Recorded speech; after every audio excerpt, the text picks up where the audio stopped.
പാലാ മുറുക്കുംപുഴയിൽ കെട്ടിട നിർമ്മാണ തൊഴിലാളിയെ കൊലപ്പെടുത്തി. തൊഴിലാളികൾ തമ്മിലുള്ള വാക്കുതർക്കത്തെ തുടർന്ന് തിരുവനന്തപുരം സ്വദേശിയായ ഷാജിയാണ് കൊല്ലപ്പെട്ടത്. ഒപ്പം താമസിച്ചിരുന്ന പ്രതി ശ്യാം പോലീസ് കസ്റ്റഡിയിൽ. ഷിനോജ് എസ്റ്റിയുണ്ട് വിവരങ്ങൾ നൽകാനായി. ഷിനോജ്, എപ്പോഴായിരുന്നു സംഭവം? എന്തായിരുന്നു ഉണ്ടായത്? ഇന്നലെ രാത്രിയാണ് ഈ സംഭവം നടക്കുന്നത്. തിരുവനന്തപുരത്ത് നിന്ന് പാലാ മുരിക്കുംപുഴയിൽ കെട്ടിട നിർമ്മാണവുമായി ബന്ധപ്പെട്ട വിവിധ ജോലികൾക്ക് വേണ്ടി എത്തിയ സംഘമാണ്.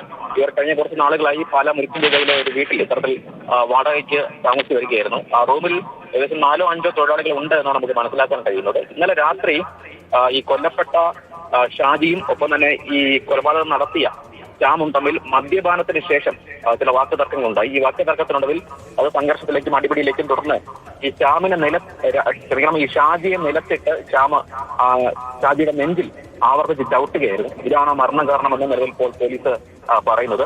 ഈ കൊല്ലപ്പെട്ട ഷാജിക്ക് 45 വയസ്സാണ് പ്രായം. പിന്നെ മദ്യപാനത്തെ തുടർന്നുള്ള തർക്കത്തെ തുടർന്നാണ് ഇത്തരത്തിൽ ഈ കൊലപാതകം നടന്നിരിക്കുന്നത്. ഈ സമയത്ത് തന്നെ, അതായത് നെഞ്ചിൽ ആവർത്തിച്ച് ചവിട്ടുന്ന സമയത്ത് തന്നെ റൂമിൽ മറ്റുള്ള ആളുകളൊക്കെ തന്നെ ഉണ്ടായിരുന്നു. ഈ കൊലപാതകം നടത്തിയ ശ്യാമ നിലവിൽ ഇപ്പോൾ പാലാ പോലീസിന്റെ കസ്റ്റഡിയിലാണുള്ളത്. റൂമിലുള്ള മറ്റാളുകളെയൊക്കെ തന്നെ പോലീസ് ഇന്നലെ രാത്രി തന്നെ ചോദ്യം ചെയ്തിട്ടുണ്ട്. മദ്യപാനത്തെ തുടർന്നാണ് കൊലപാതകം എന്നാണ് അവരെല്ലാം തന്നെ പറയുന്നത്.